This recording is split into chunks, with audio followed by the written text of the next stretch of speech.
Alright, good morning, good morning, good morning sa inyong lahat mga kababayan, Batang Maynila to AIDS. Pag-usapan natin, ito pong si Daryl Yap, meron na naman post si Akla.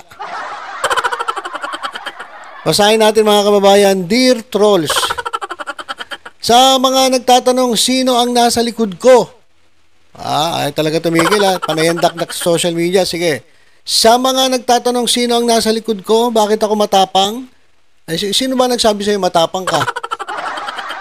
Sabi ko nga, hindi ka naman matapang duwag ka bakit duwag? Kasi, etong pelikula mo, alam naman ng taong bayan na ito ay paninira sa mga soto.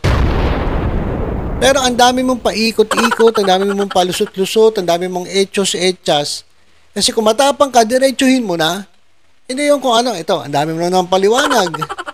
Diretsuhin mo na. Kung talaga matapang ka, gusto mong sirain ang mga soto, sabihin mo ng diretsuhan, hindi yung ang dami mong pasakalye. Alam naman na talaga nga ang layunin mo ay siraan ang mga soto. Eto ngayon, sinasabi mo matapang ka. Hindi ka matapang, duwag ka. Kasi nga, ang dami mong palusot. Dapat diretsuhin mo. Kung ikaw ay nabayaran para siraan ang mga soto, edi panindigan mo. O kaya wag ka nalang magsalita. Kaysa yung dakdak ka ng dakdak, kung ano-ano sinasabi mo sa social media.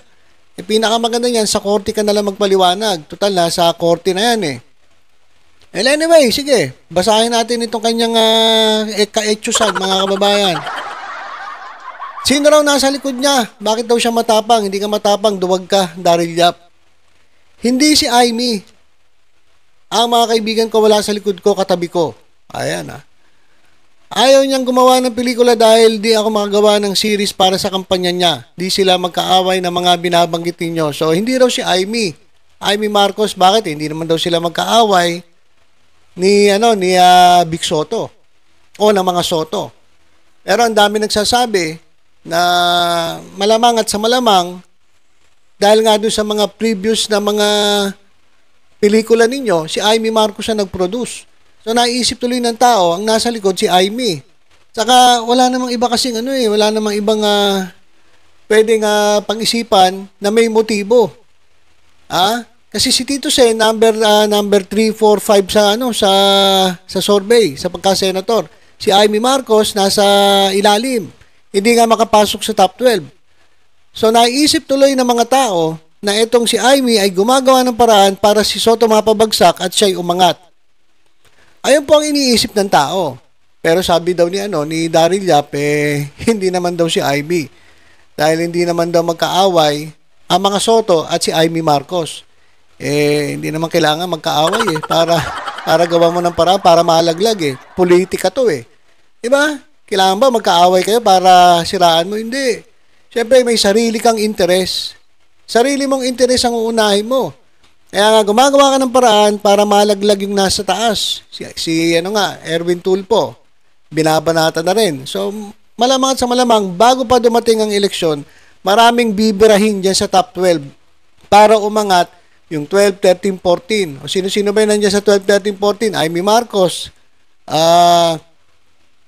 Camille Villar, Bato de la Rosa. O yan mga naglalaglagan dyan. So, malamang bago mag-eleksyon, ay maraming pantirahin dun sa top 12. Okay, sige, hindi si Aimee. O hindi din daw si Halusos. Gagawa ba daw siya ng pelikula na may insidente ng rape, tapos na magpo-produce, may rape case? O kasi alam naman natin, itong si matandang Halusos ay nakulong po dahil po sa kasong rape. O hindi daw si Halusos, hindi rin daw si Diskaya. Sino ba yung Diskaya? Yung kalaban ni Mayor Vico Soto dyan po sa pagka-mayor dyan po sa Pasig City. Etong Diskaya, bilyonaryo daw ito. Kontraktor to Kontraktor na ang naging simula ng kanilang pagkakainatan ni Mayor Vico kasi nga hindi ata ito nabigyan ng malaking kontrata dyan sa Pasig. At ngayon, kinakalaban siya. Ngayon, inilabas ni Vico Soto yung baho nito ni Diskaya. Kasi eto pala mga Diskaya ay kasama doon sa mga partner na kinuha ng main contractor para pangunahan ang May 2025 midterm elections.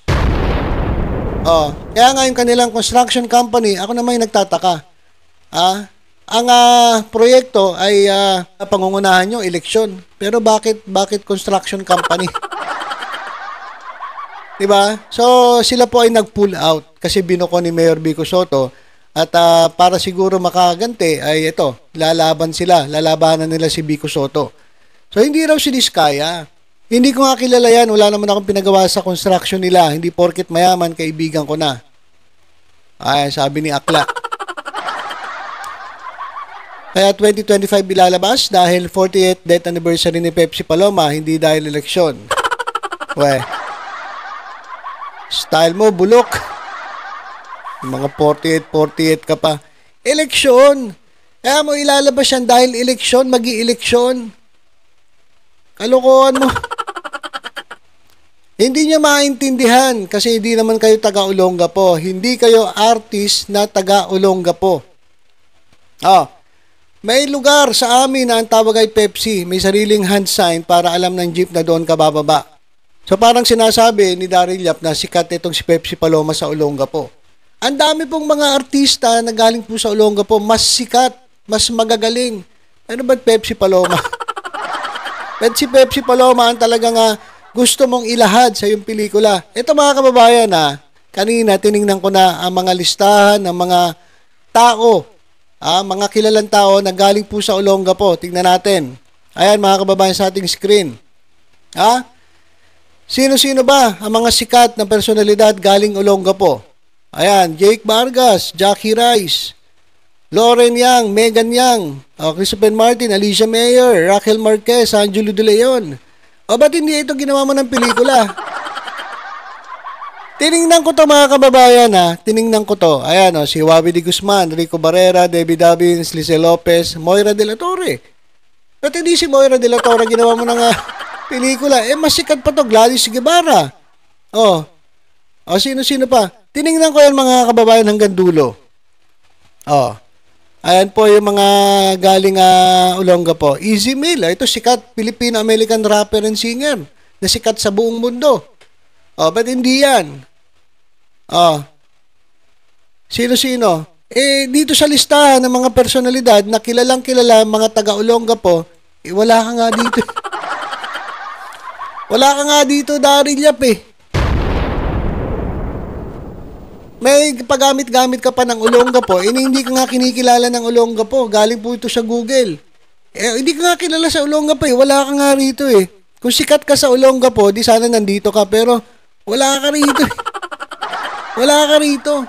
At mas lalo na si Pepsi Paloma na sinasabi mo na parang pinalalabas mo na sikat, kaya gusto kong ipalabas si Pepsi Paloma. Kasi sikat ito Sikat ito sa amin, sa Olongapo. Baka doon lang sa lugar ninyo. Kasi mismo ang Google naglabas ang listahan ng mga taga-Olongapo na mga sikat. Wala kayong dalawa ni Pepsi Paloma. Wala kayo Tiningnan ko Ayan yung mga sikat na taga-Olongapo. Megan Yang. Naging ano pa yan Naging Miss World 2013. The first siguro taga-Olongapo na Miss World. Ayan. Alicia Mayer, mga artista. Wawi de Guzman. Ang dami. Moira de la Torre, sikat na singer. Gladys Guevara, komedyante. Andito yung mga sikat may politiko pa, si Gordon. Gigi Delana, magaling na singer. Maganda rin ang buhay nito. Ba't hindi mo ginawa ng pelikula? Bakit Pepsi Paloma? Talagang si Blackjack. Wala lang picture Ewan ko kung ba't walang picture. Baka naghahang pa tong aking internet. Maraming sikat na galing sa Olongapo. Pero ba't hindi yun ang ginawa mo ng pelikula? Ginawa mo ng pelikula si Pepsi Paloma kasi nga, ang layunin mo ay siraan ang mga Soto. Yun lang yun. Meron ka pang pa-Olongapo sinasabi dyan. Ayan yung mga sikat sa Olongapo. Hindi nga kayo sikat Wala kayo sa listahan Hindi nga kayo kilala ng Google Tapos sinasabi mo na meron pang kalsada sa lugar. Sa lugar ninyo pala. Hindi buong Olongapo. Dapat sinabi mo doon, hindi nyo naintindihan kasi di naman kayo taga-Olongapo doon sa lugar namin. Kasi kung buong Olongapo ang pag-uusapan, hindi kilala si Pepsi Paloma at hindi kilala etong si Daryl Yap. Ito po ang mga kilala dyan po sa Olongapo. Yan po nga pinakita ko sa inyo. Yan po mga artista na yan. Kaya wag ka masyadong pa-epal. Jake Vargas, ayan, yung mga sikat na na mga personalidad na galing Olongapo. Pero kayo, ikaw Daryl Yap, pati si Pepsi Paloma, wala naman dyan eh. Kung makapagsabi ka naman, di kayo taga-Olongapo, hindi kayo artista na taga-Olongapo, ganyan, may sa lugar namin, may lugar na tawag na Pepsi, sariling hand sign para alam ng gym na doon ka bababa. Ang daming mga kaututan eh. Ni Daryl Yap. Eh di naman pala kayo sikat sa Olongapo, hindi nga kayo kilala sa Olongapo. Tanong mo kay Google. Ganon kahalaga, ganon daw kahalaga. Paano ganon kahalaga? Hindi nga kilala. Wala nga kayo dyan sa listahan ng mga artista dyan sa Olongapo, hindi kayo kilala. Ikaw nga hindi ka kilala. Wala ka rito sa listahan eh. Si Christina Crisol. Buti pa si Christina Crisol. Ano rin to? Filipina actress. Christina Crisol. Buti pa si Christina Crisol, kilala sa Olongapo. Dapat ginawa mo ng pelikula si Christina Crisol. Pero si Pepsi Paloma wala dito. Wala dito yung pangalan niya. Hanapin natin hanggang dulo na to ng listahan ha. Dulo na to ng listahan. Mga rank. Tingnan nga natin.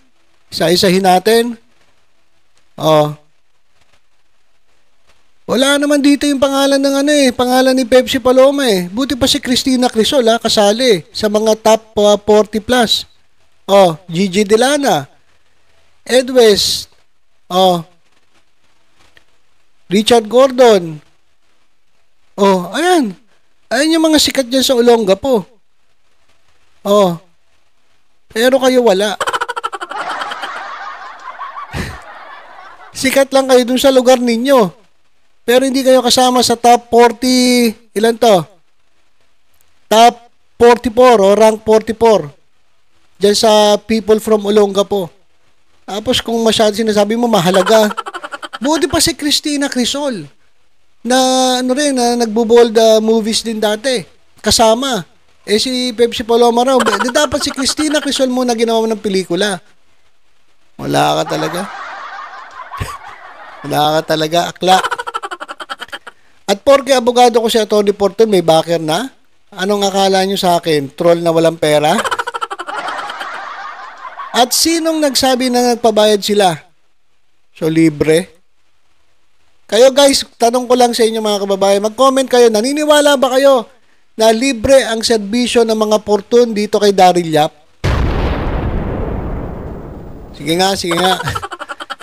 Kayo ba naniniwala kay Daryl Yap na libre ang serbisyo ng mga Porton dito kay Akla? Sa tingin ko, malabo pa sa sabaw ng pusit na bibigyan ng oras si Daryl Yap tapos libre. Alam ko, yung mga nabibigyan ng libre, yung mga taong alam nila na walang pera at naaapi. Pero ikaw hindi ka naaapi, nangaapi ka eh. Pinagtatanggol mo ang sarili mo. Dahil gipit ka. Kumuha ka ng tawag dito, matinding abogado. Tapos sasabihin mo, libre. Ewan ko lang Ako hindi ako naniniwala na libre. Imposible yan. Ewan ko lang sa inyo guys i-comment nyo nga kung naniniwala kayo kay Daryl Yap na libre daw ang serbisyo ng mga Porton sa kanya. Mali ang tanong na sino ang nasa likod ko, bakit ako matapang? Hindi nga matapang, duwag ka nga. Kundi walang iba, kundi ang buong katotohanan, tapang at sarap, Daryl. Nako. Alam mo, Daryl Yap, sa totoo lang, pinakamaganda manahimik ka na lang, sa korte ka na lang magpaliwanag. Kasi mga sinasabi mo, sablay, sa totoo lang eh. Paulit-ulit sinasabi mo, taga-Olongapo po ako. Kinakailangan ko ibang tanggol yung mga kasama ko, kapwa ako taga-Olongapo po.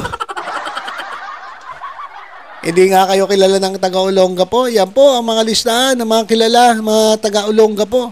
Wala kayo dyan. Buti pa si Christina Crisol. Na kasabayan din ni Pepsi Paloma, nandyan sa listahan top 43, pero kayo wala.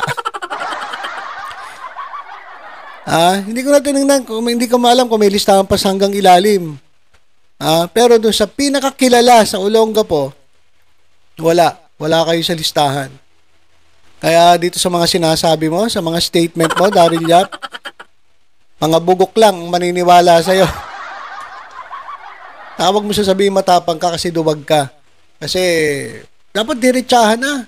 Gusto kong siraan ito nga mga Soto kasi ang kandidato ko ay si Amy Marcos. Diretsahan na. Hindi yung ang dami mong pasakali, ang dami mong palikuliko. Na halatang halata naman ang pinakalayunin ng pelikula mo ay siraan ang pangalan ng mga Soto. Yun lang yun. Di ba? Kaya, huwag kayo maniniwala dito sa tulongis na to kung ano mga pinagsasabi nito. Alright, so yun lang muna mga kababayan. Basta tutok-tutok lang po dito sa Batang Maynila to sa iba pang updates. Ingat po tayong lahat. God bless po.